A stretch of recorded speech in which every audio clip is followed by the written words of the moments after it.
as part of the Cranbrook Architecture Lecture Series that is generously sponsored by the Swanson Fund. The Architecture Lecture Series was intended to, it's new this year, and it was intended to generate a discussion of emerging practices in architecture and urbanism today. So far, we've had lecturers whose works covered the spectrum of trajectories architects form their practices around.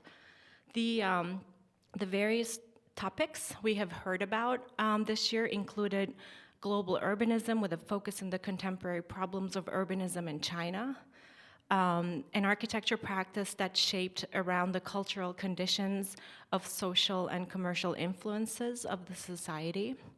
Other practices that centered on digital fabrication, robotics, artificial intelligence, augmented reality, and most recently, we discussed contemporary theories on architecture and sustainability. Joining us tonight is Annie Barrett, who will share with us her wide-ranging portfolio of built as well as conceptual work in architecture and urbanism. Annie Barrett is an American actress, voice artist, comedian, director, producer, and writer. After studying improv at Chicago's Second City and Improv Olympic in the early 1990s, she became part of the Chicago-based improv comedy troupe Upright Citizens Brigade. Oh, sorry, this is Amy Poehler's bio, and that is a Wikipedia problem. I'm kidding. Okay, that's Annie Barrett is an architect and educator based in New York. She is the principal of BASS and a visiting professor at Princeton University, where she teaches introductory and advanced design studios. Annie received an honorable mention for the Van Allen Institute's New York Prize, and her work and research has been published in Log, Metropolis, New York Magazine, Gizmodo, and the Architect's newspaper. Prior to forming BASS in 2014, Annie led the design of numerous cultural and civic projects as a project manager at Architecture Research Office in New York. She received her BA from Yale University, where she graduated with distinction for her thesis on public art and urban change in New York City, and her Master's of Architecture from the Harvard Graduate School of Design, where her research explored the intersection of architectural form and public programming. Annie has taught previously at Columbia GSAPP, Parsons and Pratt Institute, and she's a licensed architect in the state of New York. Annie and I went to undergraduate together, and we've been close friends and sort of inspirational friends since, and I'm really happy to have her here tonight. Welcome.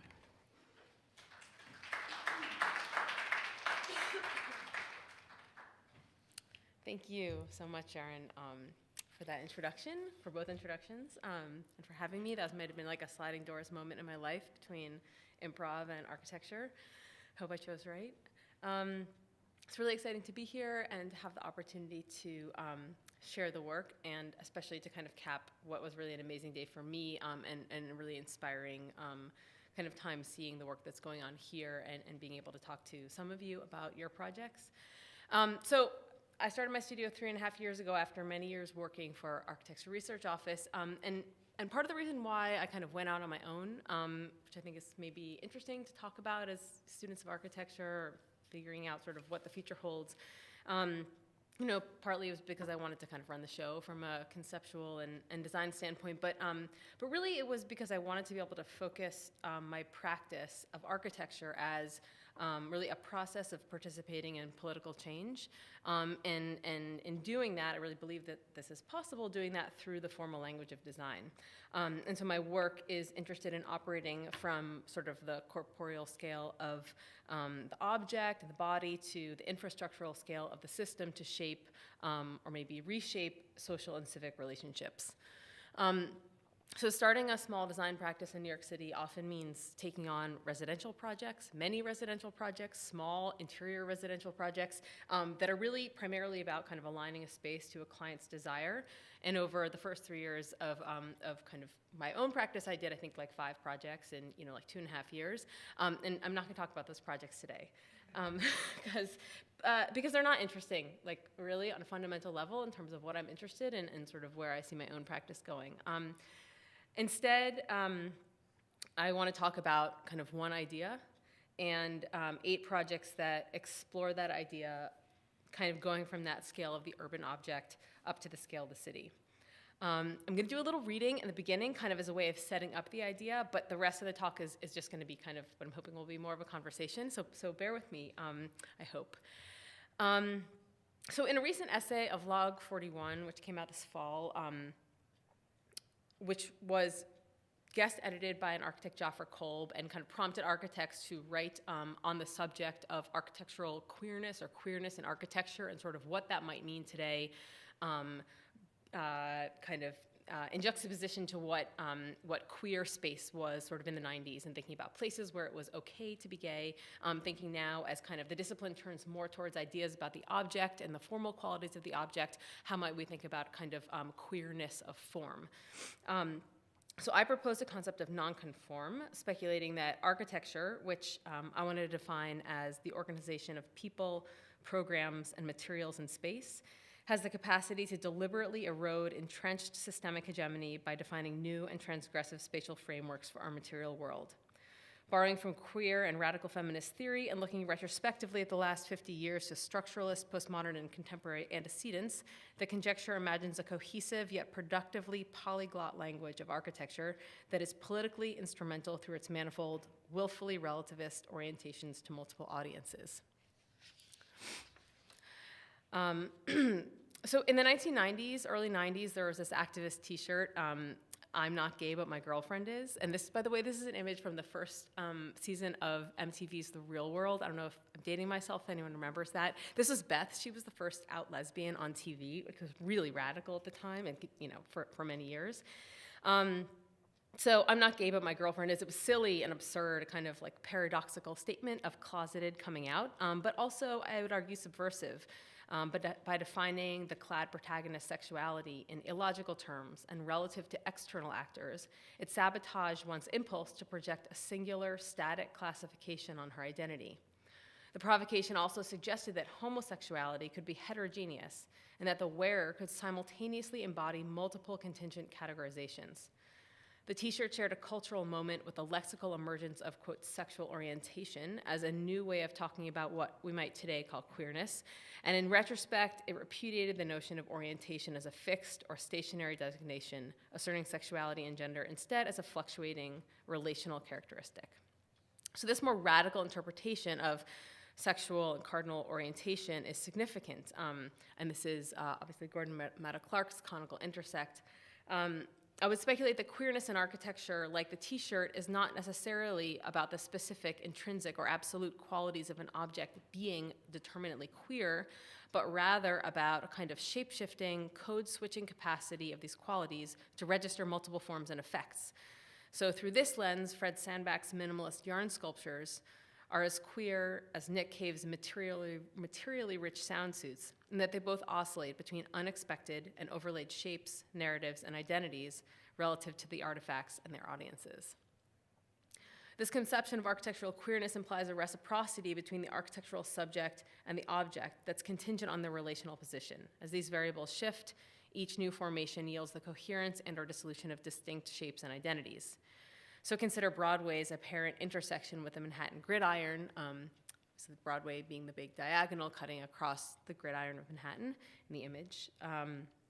Looking south at its intersection with Fifth Avenue from a point just north of the Flatiron, their divergence destabilizes the viewer's perspectival expectations, evoking a panorama of discordant vanishing points. A shift, then, in one's orientation to align with the north-south grid line of Fifth Avenue dissolves this distortion. But aligning with Broadway casts the normal or orthogonal grid of the city as other or oblique. Broadway's subversive realignment of the city exemplifies what feminist scholar Sarah Ahmed refers to as having a queer orientation, which for her is less of an ontological designation than the description of a reciprocal process between material objects and the sociopolitical subjects entangled in a radical effort to recalibrate a world grounded in heteronormativity. This is the last thing I'm going to read. But as a kind of like thesis then, works of architecture that similarly present manifold affiliations and conjugations, I would argue assert a kind of transgressive polyvalence. So just as Adrienne Rich and other early radical lesbian feminists saw the rejection of compulsory heterosexuality as a reorientation of, yes, erotic desire, but even more kind of worldview, architecture that assumes divergent figurations destabilizes socio-spatial norms.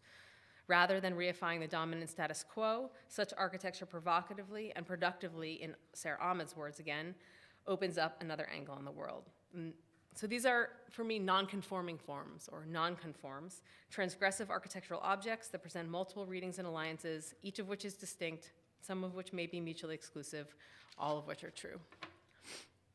So the site plan around the Flatiron sets a context for the first project I want to talk about, and I'm gonna talk about 8 projects, going from sort of 2 installations up to 2 projects about the scale of the city.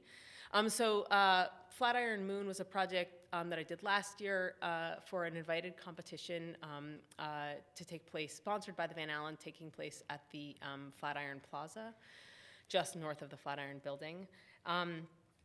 The project brief was issued about 6 months into the Trump regime, and so I was really thinking about sort of ideas about truth, or kind of like the relativity of truth, and also ideas of privilege, and privilege both as kind of like a literal idea about socioeconomic privilege, but also as a kind of conceptual way in which we see and understand the world, which I think dovetails into ideas about kind of like perspectival perception. So sort of all of that with the challenge of the actual program brief, which was to create what they described as a non-denominational holiday plaza theme. So I'm not sure a non-denominational holiday is a bit of a contradiction in terms.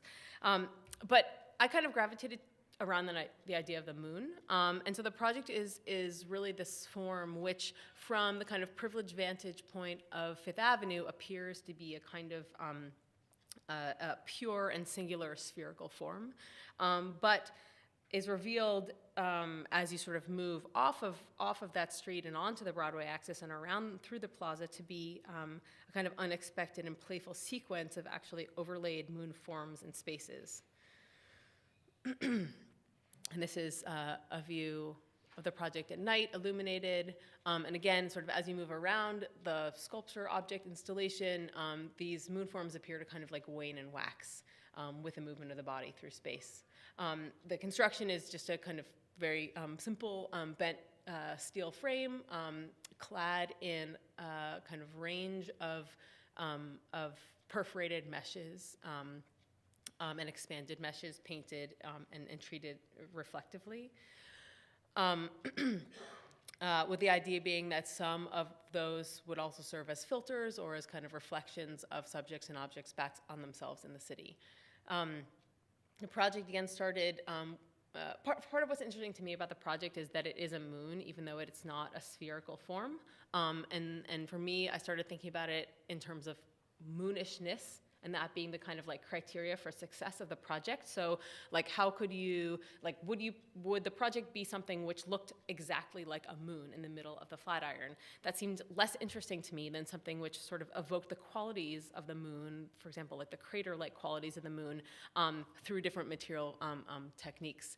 And so part of the kind of research for the project was exploring how through perforation or overlay, that kind of, again, kind of modeled image that we associate with the moon through aerial photographs could be kind of reconstituted in a different form. And the expanded mesh material, this is a photograph that I took just sort of outside of my studio in Gowanus, Brooklyn, that I think is like so extraordinary and beautiful, and it's literally just an expanded mesh gate, you know, on top of another rolling gate. But because of the quality of sort of light and shadow, it appears to be this almost kind of like glitchy image. With I think more of a range of kind of pattern and tonality in the image than maybe are perceived sort of on the ground in person. And finally, again, because the project is so much about the object being more than one thing at once, this is sort of my own lunar calendar, if you will, really just kind of a series of sort of snapshot views moving around the object in space. So the second project is another installation that I did kind of the year before, based on the same ideas. So this is another invited competition. This is an annual competition that takes place in Times Square every year, sponsored by Times Square Arts in collaboration always with a different kind of public arts or architecture organization. And I think maybe I said this already, around Valentine's Day. So I think that this is the 10th year they did the project this year. It's always a heart or some kind of play on the idea of a heart form. So again, kind of the project is about an interest in producing sort of unfamiliar space and spatial conditions from what seem, at least from some vantage points, to be extremely recognizable or iconic forms.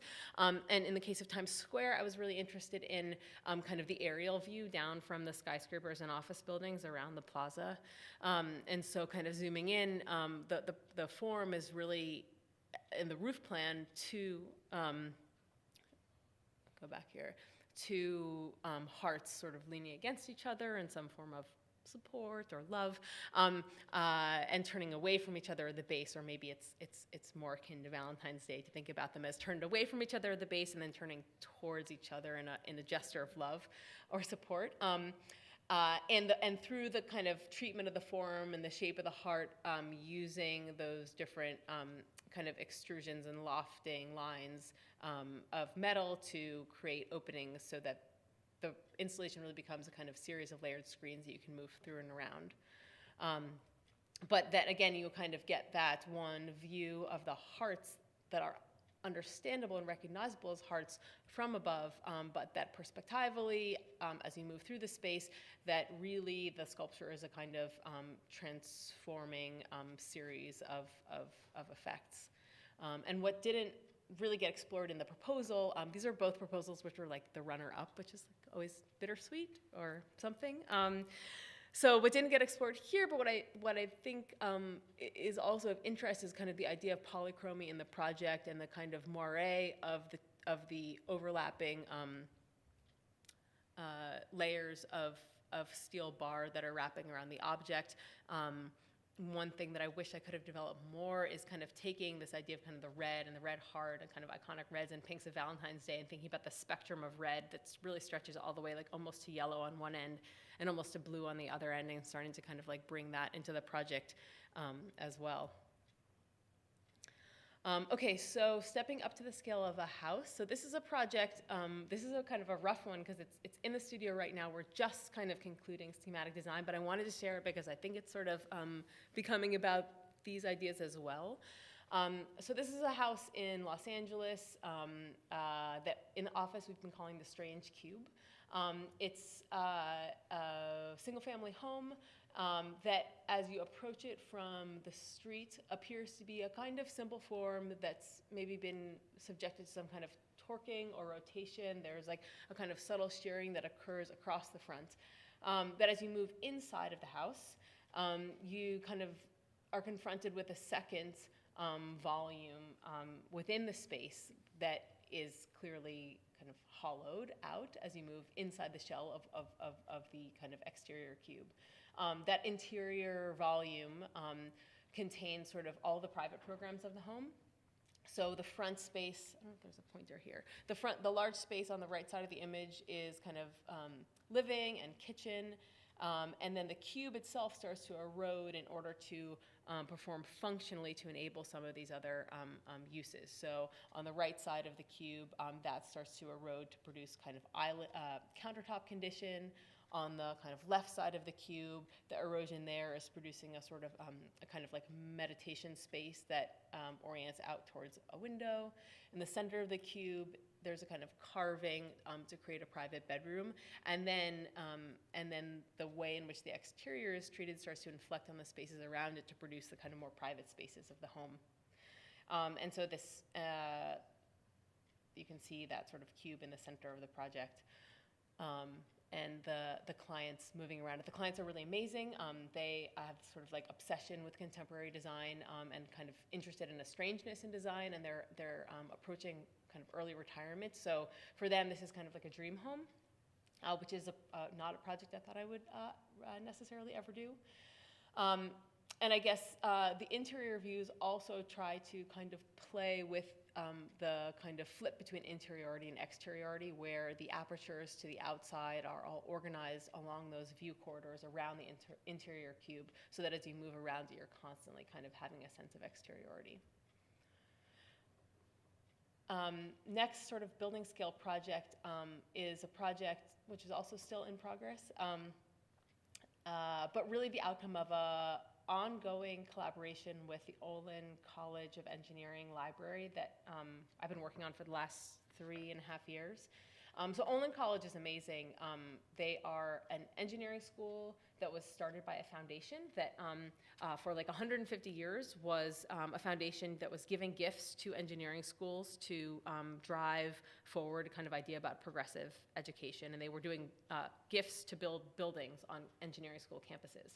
And they decided, after like many, many years of doing this, that, that they wanted to do things differently. And so they dissolved the foundation and started their own school instead. And so there are all these interesting things about the school they don't have time to talk about tonight that try to kind of like rethink what education is. And they, you know, they don't have tenure, and the students kind of design the curriculum. And I've been thinking about OLIN as I've been here today in another kind of like radical school context.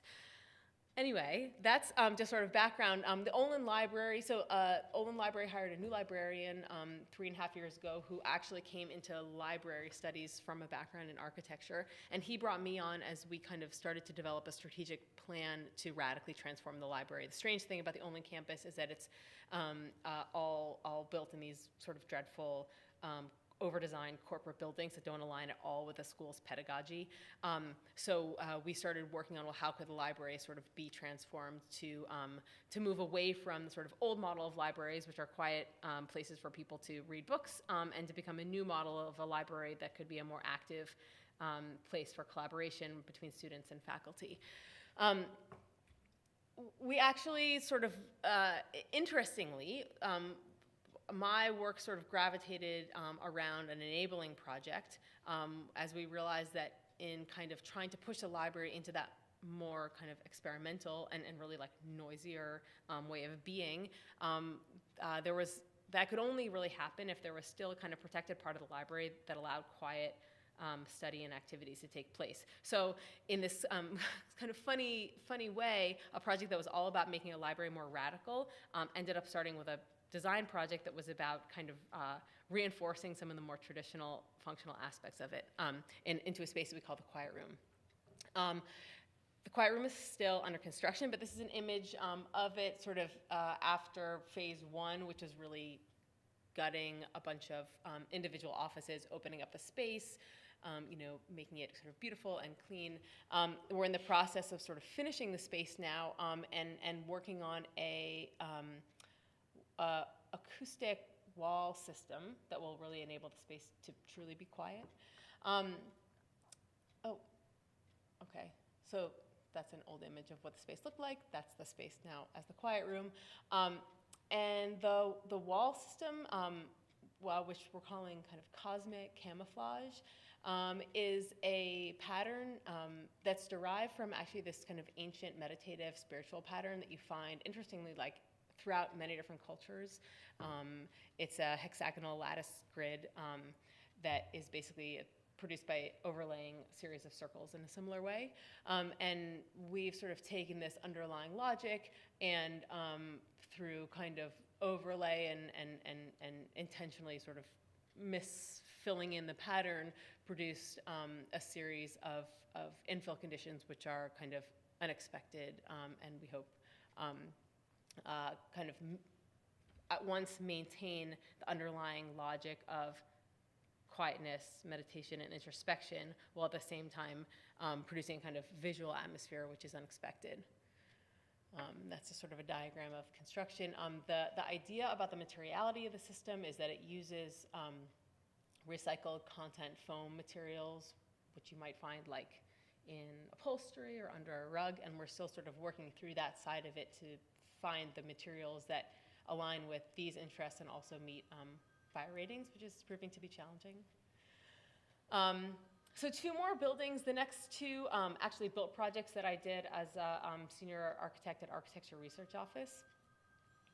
So the first one in Brooklyn Bridge Park, which, as many of you probably know, is a kind of amazing, somewhat radical reinvention of the waterfront along Brooklyn to become, which used to be industrial, is subject to rising water levels and the kind of the dangers of water infiltration from storm surges, to become a kind of amazing series of parks and public spaces.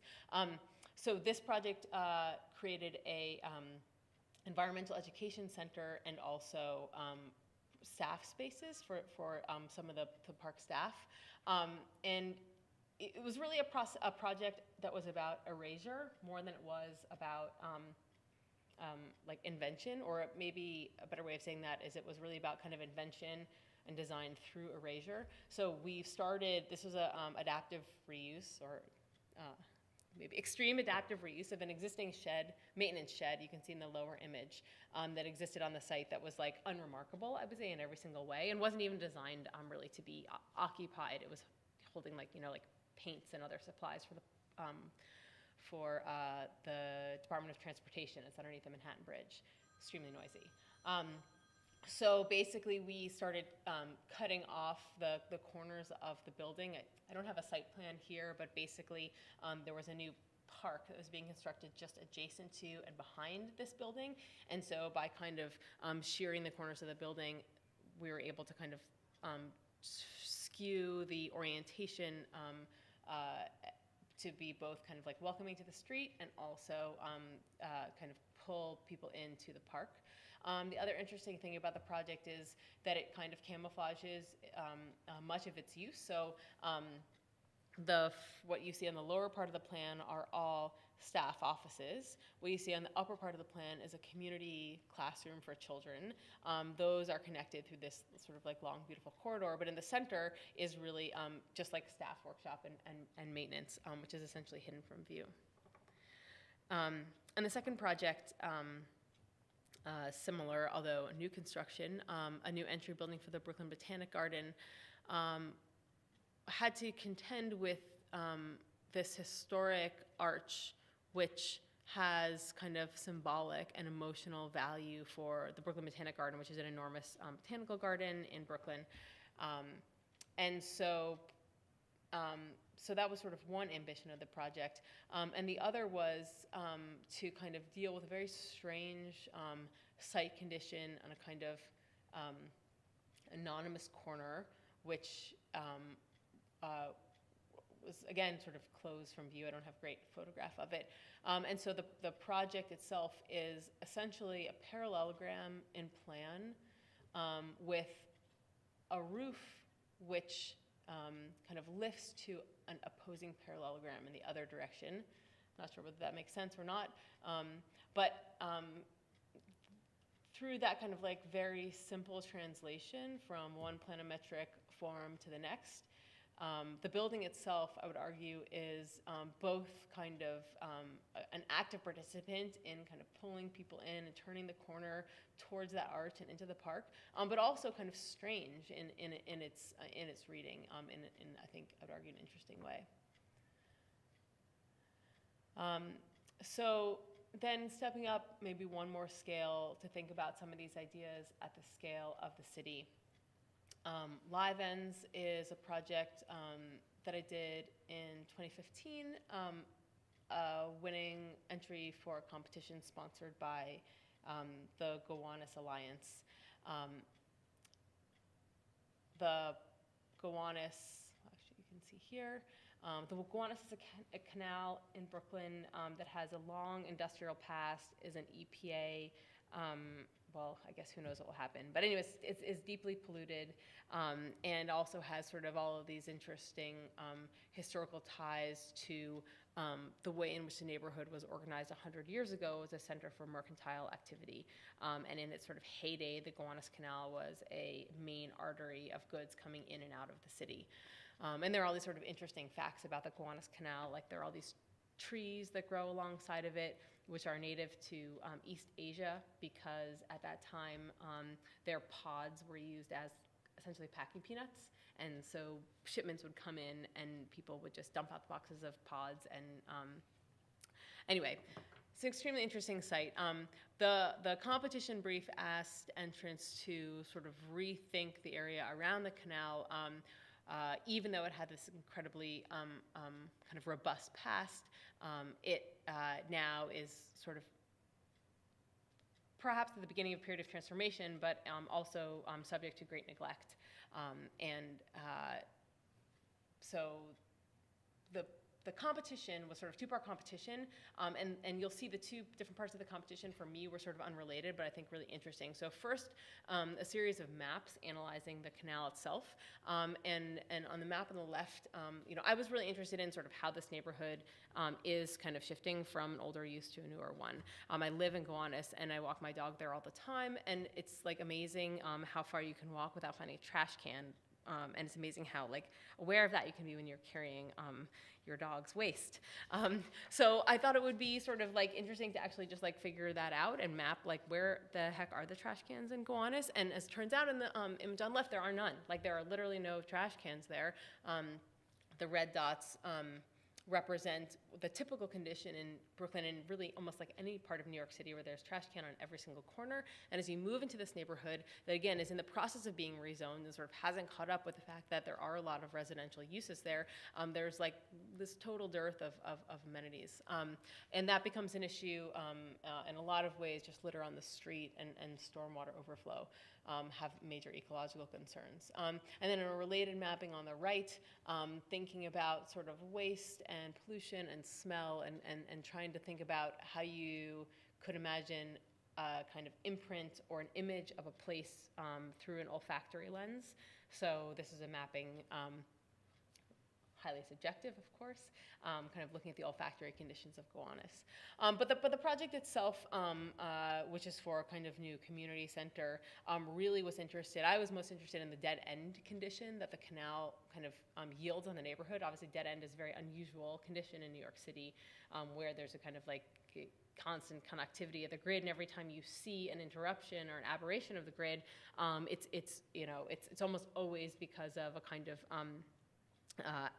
intentional act of planning. So you see highway systems in the 50s, you see in many other cities, kind of interrupting the grid of the city, and the canal is one of those. And so I was interested in how you could sort of think about those dead ends, and as you kind of observe them, map them, they are places that collect litter and are completely neglected, and there's sort of no stewardship over them as a kind of if you could sort of turn the neighborhood back towards them, how something which is essentially a very, very integral part of the identity of this specific place, because they don't exist in many other places, how they could sort of become a kind of amenity or center point. So it imagines a series of kind of dividing up this community program in a kind of fragmented way across these dead ends so that the canal can sort of be reimagined as a spine. And then the last project, also operating at the scale of the city, is a project that we like to call libraryness. So this was a project commissioned by the Architectural League of New York City.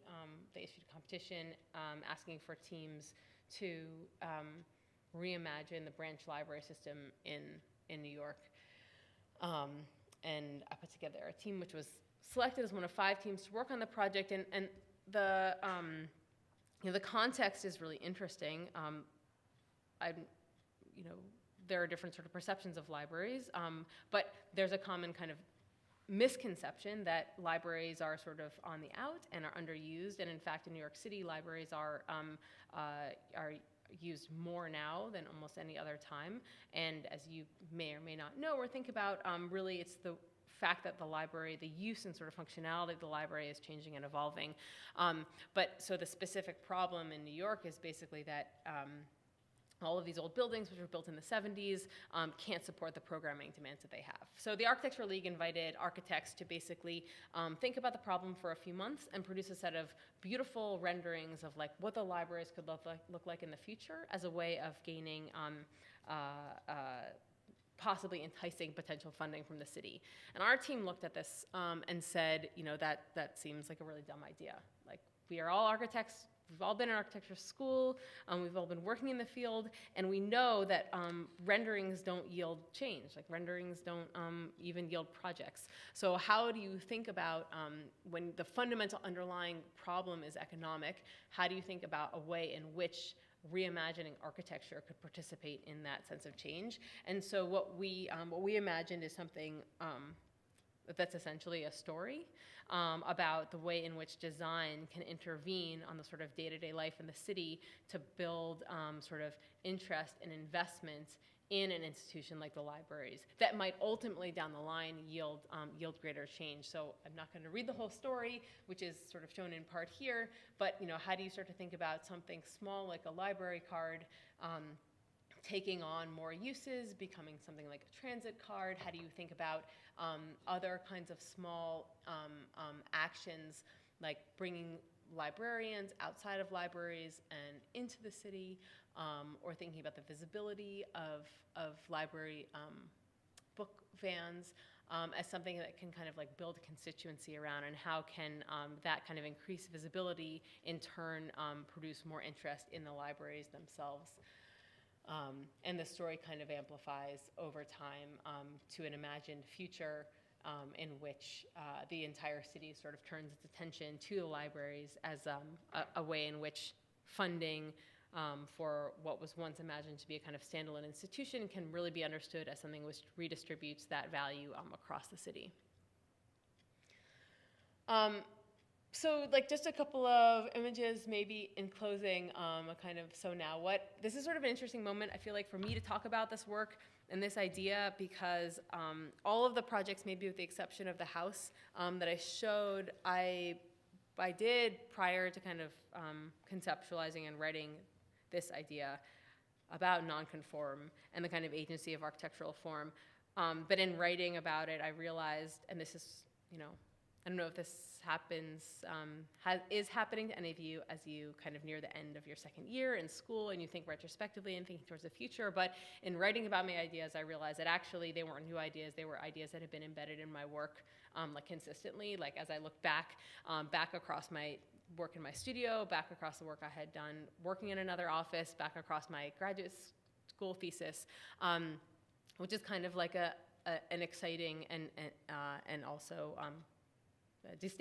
productively destabilizing moment, I would argue. And this is, I guess I show as an example of, this is one of the first projects that I did at Architecture Research Office, which was an ideas project about bringing a market to the Brooklyn Battery underpass, which is essentially like a void, another kind of like void gash in the city.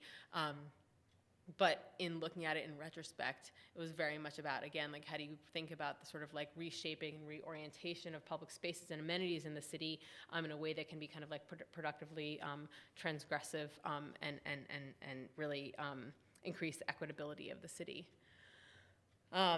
So I guess the questions that I have for myself, and really I hope that now we can just talk a little bit about your sort of thoughts or questions, are how, not only how to kind of build future work around these ideas. This was a proposal for, another invited proposal for an installation in the PS1 plaza for the summer warm-up party that was really about kind of thinking about a range of ideas from a kind of Judy Chicago's dinner party to the idea of the arch, to create a form which on the one hand communicated an idea of chaos and kind of unruliness, at the same time was rationalized to kind of land at these spring points very neatly organized around the perimeter.